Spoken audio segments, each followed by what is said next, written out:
He is FFL's 2020 Rookie of the Year. So we're going to give him a round of applause for that. And he is the VP of FFL Prosper with Purpose. He's going to talk about how he issue paid almost 600 grand in his first year. And he is my main man in South Florida, down in Dade County. Marco Conde, are you with me, my man? What's up, Steve? What's happening, bro? Thanks for having me on the call, man. Super excited to be here with you and your team, man. It is awesome to have you, brother. You are an inspiration in what you have done in your first year and what you're poised to really do. And, you know, one of the things I wanted to really touch upon with you today is, you know, a little bit of your journey. I thought you did an amazing job at convention talking about it, but really, I want to talk about action and how to get started fast and how you got started fast. So give us a little bit of the background, and then let's jump into how you got started so quickly. Yeah, absolutely. So first and foremost, my background comes from 22 years in corporate America. I spent many, many years climbing the corporate ladder, thinking that that was going to be my end game, right? Hopefully getting to a vice president role and things of that nature. But for me, what I can tell you was what and that was what I saw. I would never see myself doing anything in the insurance space. If you spoke to me a year and a half ago, I would think you're crazy at that. You'd never see me in this space. But October 2019, I got laid off. I was flying back from the Carolinas, and I had just a good friend of mine that was just recently told me a couple of weeks prior that he had a dietitian that he knew that was doing something insurance related on the side, that she was making some pretty good money. And all of a sudden, my availability became, pretty open. I was obviously had the ability to look at some other industries and do some other things. I flew back down, and the next day he asked me, he goes, "Hey, Mark, I know when we last spoke, you said you were too busy because you're, flying around every week and all that kind of stuff. But ultimately, that meeting I told you about with this Allison DePasquale lady is 2 days from now. Would you be able to join?" And man, sure enough, I joined, went there, met Frank DeSena with my wife, heard about the opportunity, and the rest is history. So the reason why I like to highlight that is because I think with all of us, when it comes to recruiting, you can have the right person and the right fit, but just not the right timing. And so it's so important to stay on top of people, drip, and continue to share this opportunity with people, because what you ultimately will end up doing is changing a lot of lives. And if Joshua Gutierrez did not follow back up with me that second time to say, "Hey, that business development meeting that I told you about is in 48 hours," he would have never known that I just got laid off. And to me, I believe that's God at his best, and God's working in my favor, and open this new opportunity, new door for me. So no previous experience. I got licensed with my wife as well. And I decided to just go all in. I had some opportunities to go to New York and Chicago and a couple other places with roles that were similar to what I was working at in corporate America. But I just decided to, and my wife was a big advocate of me just not going back and not ever putting an individual or an organization in a position again where they would control my family's financial security. And so I think that's another big part of it too. I think, the most successful people, when it comes to getting off to a fast start in this business, don't have a plan B. They burn their boats, they go all in, because when you go all in and get super uncomfortable, that's when amazing things happen. That's when greatness shows up. And then you look up 60 days, 120 days later, and you've accomplished things that you would have never thought you would accomplish.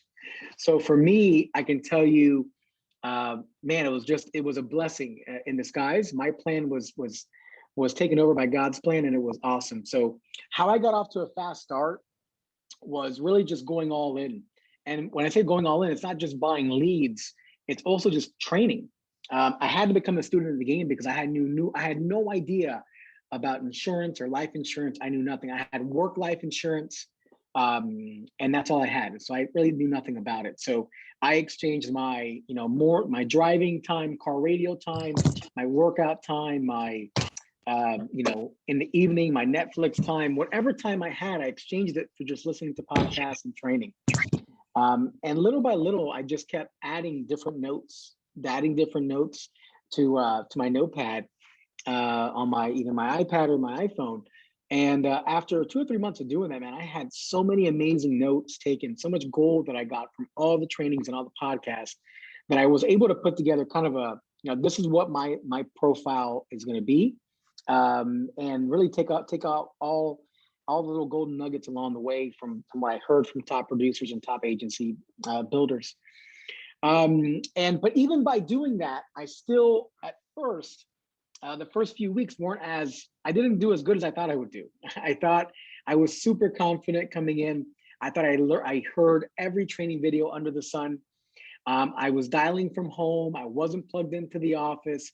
I wasn't calling from in the home, my upline. I really thought that I can, in a way, reinvent the wheel, which I was trained to do, in corporate America for 22 years. And kind of, I didn't have to do that here. So it took me a few weeks to figure that out and to really understand that as humble as I thought I was, I needed to be even that much, eat that bigger piece of pie when it comes to, humble pie, and realize, yeah, you do need to ask for help consistently. You do need to get plugged into an office. You do need to go ahead and, reach out to top producers that don't know you. You need to, call from in the home. You need to just get plugged in different aspects. And once I did that, that's when it turned and things started taking off. I had my first $10,000, annual premium day in the field, got deposited, $7,000 or $7,500 in 48 hours after that. And then from there, I realized that, hey, I can do this. And I never looked back. That's awesome. And the one thing I'm going to say about your attitude and your positivity is infectious. And I think that it translates on the sales side, it translates on the hiring side. Your first lead order and how you went about leads. Cause I think the beginning phase for new agents trying to navigate that, what did that look like for you? And what do you think you spent, I guess I'd say month 1 to like month 3, and how did that progress? Yeah, it's a great question. So my first lead order was somewhere around, I think around $500 to $600. And I started, trying to, perform at a very high level and produce. My goal was to make hundreds of thousands of dollars, obviously, my first year. And I tried to do it, spending $500-600. I quickly realized that if you don't put the numbers in your favor in this business, man, it could put you on an emotional roller coaster, and ultimately you won't achieve the goals that you want. So I had a conversation with Frank at some point in January, and I was in a tough financial spot because my severance was running out. My savings, it was pretty much gone because I really just opened up a business and a clothing line for my wife right before I got laid off. So talk about bad timing. And I told Frank, I said, Frank, I either got to go all in on leads, man, and spend, the last $3,000 I have in my bank, which is pretty much my mortgage money, or have to pay the mortgage or buy leads. And he said, let's do it. Let's buy leads. And I said, let's do it. And then from there, things started turning when I started really putting the numbers in my favor and realizing that the $400, $500, $600 a week isn't going to cut it. And then it increased obviously to 800 to 1,000, and then 12 to 1,500. And I started realizing that the more I was putting in, the more I was getting out, and the more at bats I was getting, and the faster I was working through my first 100 sit downs. And to me, it was so critical because I always envisioned my first 100 sit downs really being my medical school, my law degree, because if I wanted to make doctor and lawyer type of money, that was the rite of passage. So I had to get through my first 100 sit downs as fast as possible to really become, in my opinion, an expert in this field. And that's what I was super laser focused on. And then from there, things just started taking off, man. Once I was able to get to, 30K in a month and 40K, my lead spend increased over the first few months to about, I'd say $1,500 to $2,000 a week. But I was writing anywhere between 60 to 80 grand a month. And what's funny was whenever I talk to individuals about kind of my journey and I tell them that, yeah, I was at a point spending, $2,000 a week on leads. But I was writing, $60, $70, $80,000 a month. And what the next response from that individual, if they say, wow, you're spending $2,000 a week on leads, I know the mindset I'm working with. Because what they didn't catch, I just told them that I was writing 60 to 80 grand a month. And instead of looking at that number, they chose to kind of focus on the cost.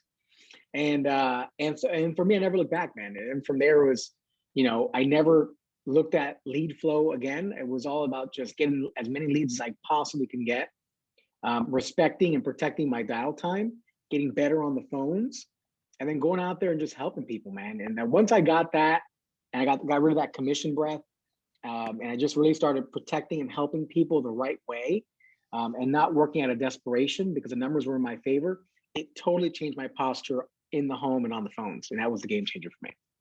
That's an amazing thing you said. I just learned there about, from recruiting.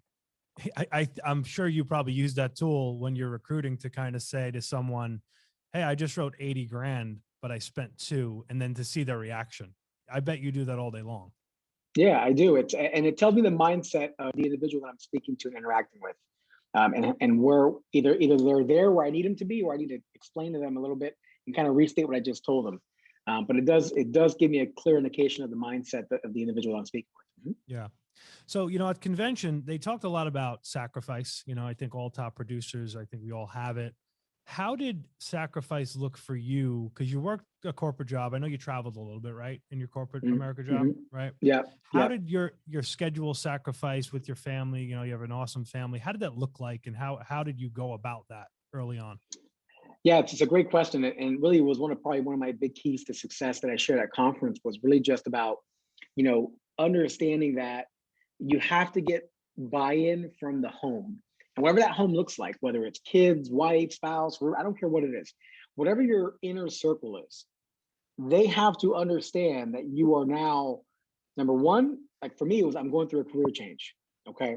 And number two, that dad and or husband is going in all in to change our financial flexibility and change our financial position as a family.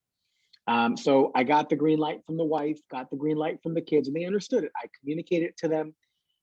And yeah, for sure. It was, Mondays and Thursdays dialing up to whatever time needed, if not even running appointments in the later evening, dialing every morning, Tuesday, Wednesday, Friday, Saturday, and even Sunday for a couple hours every single morning, which always was advantageous for me before I ran my first appointment for the day. So yeah, I would, you'd be putting in 80 to 100 hours a week sometimes. And that might sound like a lot, but for me, it was a different kind of work, man, because I wasn't working to build something for somebody else. I wasn't working for an organization or corporate. I was honestly working hard to build something for me and my family. So I thought to myself, man, if I was a hard worker before, and I used to go all in and be known for my work ethic, man, imagine how much harder I should be working for me. And in my mind, it was always about short-term sacrifice for long-term flexibility. It was always getting to that point where, I had more flexibility. I had the ability to really just be able to, do the things I wanted to do. I wanted to have an office. I wanted to hire staff. I wanted to build a big agency. I didn't have money in the bank to do it. So I went out and wrote my way to that. I wrote my way to have the ability to do that. And that's now giving me that balance that I've wanted. But yeah, that's kind of, for me, it was so important, man, because if your home is not right, and if you're not the best version of yourself on dial day, and when you go out to, for me, help families, then you're obviously gonna be shortchanging yourself and the clients that you're serving. That's awesome. And it really is so cool how, you wrote almost 600 grand. And now from a business perspective, you can really do whatever you want in a sense. You can hire whoever you want. You have an awesome office in Doral. So I love it. So tell us a little bit. I don't want to go through the full in-home, but some of the things that Marco does that makes him, in addition to leads and all that good stuff, some of the little things in the house that you would kind of teach a new agent to take it from we're thinking about it to I'm closing you. Yeah, it's a great question. So for me, I'm big on structure. I love structure, especially at the beginning of the interaction. I probably do a little more talking than most of our FFL brokers do, because I'm really big on setting key structure and understanding and really just explaining a few things. Number one, who I am, what I specialize in, why I'm there, and what we're going to do today. That to me is like, I got to get that down. And no matter what kind of appointment it is, I'm setting that structure. And by setting that structure, what I'm doing is I'm eliminating objections. I want, and then for me, I really want to create, a couple key, emotions. I want to get the client to be emotional. I want to create urgency. I want to build trust. And also I want to build doubt. To me, those four words embody my in-home. So at the beginning, yeah, I get to explain to them who I am. Hey, Mark, I'm a state licensed underwriter and insurance broker. I meet with about 30 families a week. And what I do is I help families get coverage using the different state regulated programs, whether it's mortgage protection, final expense, or just all different types of life insurance and retirement planning and preservation. And then from there, I explain to them why I'm there, just reiterating, you filled something out, I'm here, you accepted my phone call. And obviously the reasons kind of, how this all transpired. And then I really go over kind of the three things I'm going to do today in the home, which is, hey, first thing we're going to do is we're going to review any and all coverage and or plans you have in place, whether that's plots, burial plots, any type of savings you have, anything that acts like life insurance. And we're going to do, kind of a financial inventory and a health inventory. And then second thing we're going to do is I'm going to the best of my ability, I'm going to try to get you a health approval today. And I really key in on that. I mean, that's the most important part of our interaction today, because without that health approval, there's no coverage to be had, no coverage in place, and there's nothing. It's not. And then I explain to them, listen, I meet a lot of people every single week that I can't help, and it's the unfortunate part of my business, and it's probably the toughest part of my day every single day when I meet someone who wants to protect their family, wants to do the right thing, but ultimately just waited a little bit too long, and they have either too many illnesses or too many prescriptions.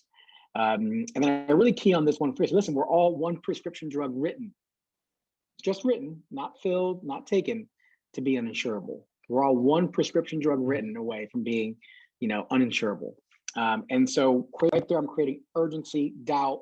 And the last thing I'm gonna tell you, listen, whatever we're gonna do today, we're gonna fit in the budget. I am the budget guy. Like, I'm not here to have you lose sleep. I'm not here to take food off your table. What I'm here to do is give you peace of mind and security and coverage for your loved ones, to ensure that when you go to bed tonight, if you don't wake up tomorrow morning, you'll have that peace of mind knowing that the last thing you did in this world was leave with dignity and leave people that you love covered. And then I just bounce. And then from there, I go to the next one. I say, okay, great. So the process today is pretty simple. I'm going to verify your state ID. I'm going to go ahead and ask some health and financial inventory questions. And then from there, we're going to go ahead and shop the marketplace. I show them the carrier sheet, about 20 different carriers. And together, we're going to go ahead and shop the marketplace side by side in the next 15 minutes. And we're going to find the carrier that's the best match for you based on age, health, height and weight, and sometimes even your motor vehicle record. And then I go right into it. And then I almost do like a, shall I proceed, like Eric Schmidt, but I don't do it as fancy as he does. But I do something like that. And then once I get that green light, that's kind of like a trial close. But it's important to set that structure. I think it's, I struggled early on not setting the structure. But now that I set that structure of, who I am, why I'm there, what I specialize in, and what we're going to do today. And then also, I would say to anybody, new brokers out there, like I always tell the guys on my team or gals, when you're first starting off, what used to throw me off is a client would throw little jabs at the beginning. Like, hey, I just want to let you know we're not doing anything today. Or, hey, I'm just looking for a quote. Or, hey, I can't make any decisions without the milkman and the mailman, signing off, whatever it is. For me, I had to quickly learn how to just simply ignore and just keep moving forward. Because once I figured out that was just their safety mechanism, that was like their little safety net they're trying to throw over themselves because they have a stranger in the home, they don't really know me. It just, once again, I just ignore it and just move forward. And once I got to do that, that's key, because when I first started, I used to get flustered when they threw me that. When they threw out one of those little jabs, and it would throw me off and throw my structure off. And then I was talking about carrier or pricing or product way before my pre-qualification health check, which would totally throw my whole in-home off. So those are a couple little key tidbits I would say would, for me, that I keep trying to train on and keep trying to get people to understand that structure is so key in the home. That was amazing. There's a couple of key things that I took away. I think absolutely big on the health component, and it is no wonder that you paid almost 600 grand, because you issued, keyword being issued, and it's because of your qualification. And I think that's a big thing for new agents. And I also love your psychology. You have amazing psychology of kind of the takeaway, and so many people can't get it, and people want what they can't have. So I love it. Now, a little bit about your agency and your schedule. So obviously writing that much, being a VP, building a team, it takes tremendous ability on the side of a schedule. How do you manage your time, and how is that now evolving as you guys are getting bigger? Yeah, it's a great one. And that's something that I continue to battle with every week. But what I'm learning is um, becoming a lot more organized and understanding it's very important to have a plan, not for the month, not for the year, but truly have a plan for the next week coming up and for each and every day. That to me was, once I learned that, it was much easier. So every Sunday, I go over my plan for the week with the wife and say, listen, this is what I'm doing here. This is where I'm going. This is what we're going to. And then what she'll do is she'll actually go in my calendar, because I have a shared calendar between my office manager and my wife. They will go into my shared calendar and put, non-negotiable meetings, or if I have a non-negotiable interview with a big agency owner, if I have a non-negotiable family event. And so what I did, I look at my schedule for that week coming up, and I say, okay, these are some non-negotiables that I can't miss. I get it. But they know that every other moment besides that, it's free game for me to go out there and work. And then I really manage my schedule that way. So Monday, I'm in the office. Obviously, we do have a 1 o'clock training. I schedule a lot of lead strategy sessions for Mondays, which means that whenever somebody finishes our new broker checklist, which is kind of like your website, which is amazing. So once they finish all of that, they get contracted, they're ready to go make their first lead purchase. They will come, and if they're local, they'll sit down with me for 30 minutes, or if we do it via Zoom. And what I will do is I will go over kind of, hey, what's your schedule look like? What's your budget look like? How comfortable you're on the phones with the scripts? How comfortable you in home? And we kind of go through and create a kind of a lead strategy plan for them for their first couple of weeks. So that's Monday. And then we're so busy here at the office that the majority of dialing I do is early morning, probably about 7:30 to 9:30 or 8 to 9:30. And then I'll dial again from about 6 p.m. to about 9 p.m. here at the office, just because I'm so busy the rest of the week. But I'm still able to book up. Why? Because number one, I'm dialing during the peak times, early morning, late afternoon, early evening, which to me, those are gold times to be dialing. And from there, Tuesday, I'm either doing a half a day at the office and running a half a day, or doing a full office day, or running a full day, just dependent on my lead flow for that week. And on top of that, it also dependent on, from a recruiting perspective, where we're at. If I have more meetings, if I wasn't able to get everything done on Monday, Wednesday's a full run day for me. Thursday's another full office day. Friday's a full run day for me. And then Saturday's pretty much a full run day as well. So, and then Sunday, I'll use that day for either, I can fit in a couple, hours to dial if I need to, and or a couple quick recruiting meetings. But Sundays, for the most part, I try to leave for family, and obviously a day of rest per se, you know what I mean? But yeah, that's my schedule. What I love about my schedule is, number one, I control it. And number two, I really, really focus on getting that morning dialing period. So for me, 7:30 to 9:30, 7:30 to 9, every single morning, I'm dialing. It doesn't matter pretty much what I'm doing that day, whether I'm running or in the office. And just by doing that alone, I'm able to book, 10, 12 appointments for the week, just for hitting that hour and a half, 2 hour time frame really hard. And it works for me, because if I get to go to Orangeburg from 6 to 7, which is right across the street from my house, get back, boom, ready to dial at 7:30, and then I'm there till 9:30. And then I go wherever I need to from there, whether it's to the office or out to run appointments. I love it. It's so insanely intentional, and there's no wonder that you were able to write what you wrote. And then as a group, what did you guys do last month? We did 254 last month. We're trending to do finally over 300. So we're excited. This will be our first month.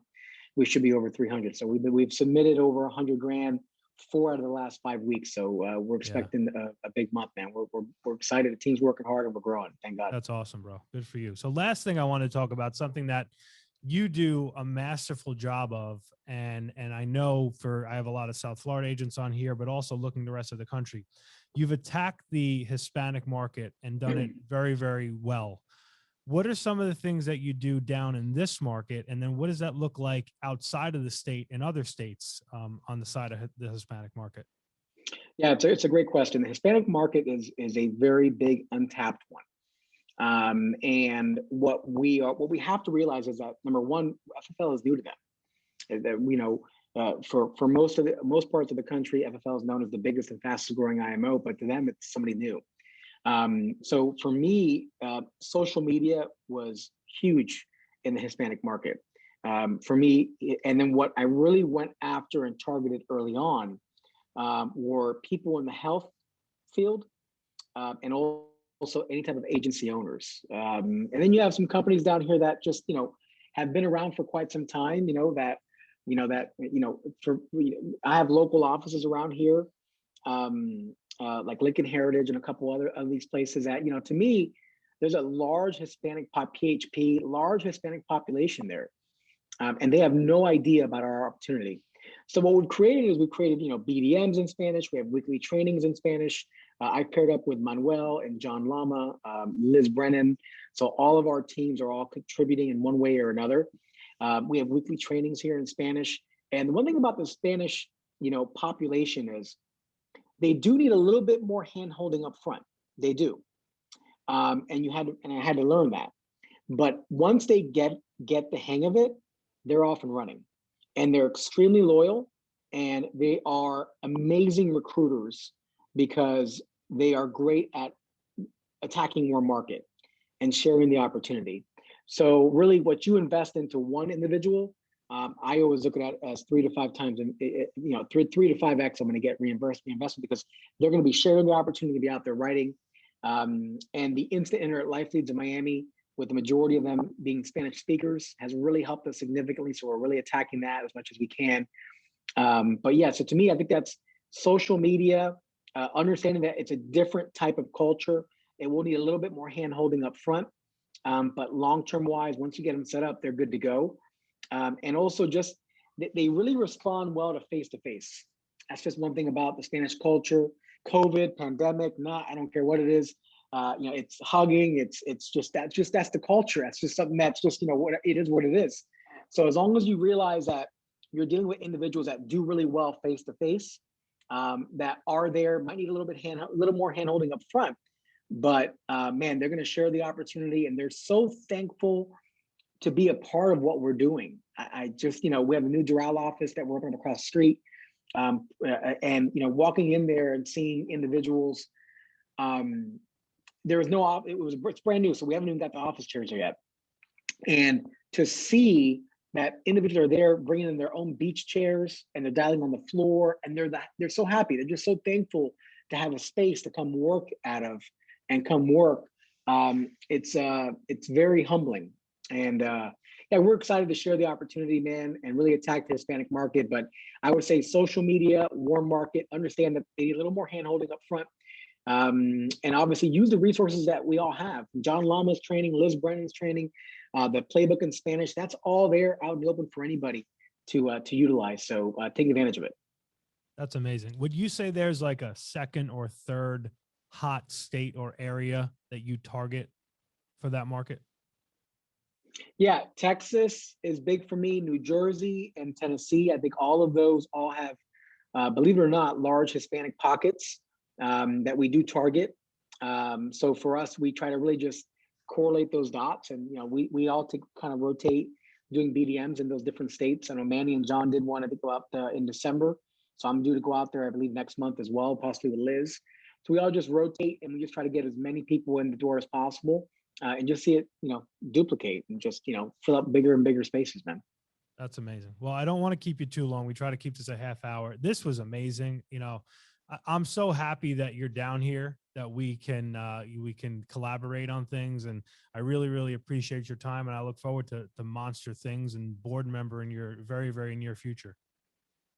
I appreciate it, brother. Thank you for all you do, man. You inspire and lead by example. We all follow your lead, and I'm privileged to be working alongside with you here in South Florida. And I look forward to our integrity deals coming up soon for both of us. Yeah, man. Let's get those hats. Yeah, brother. All right, big guy. Take care. Good to talk to you. Take care, man. Bye-bye. You too, bro. Wow. He's awesome.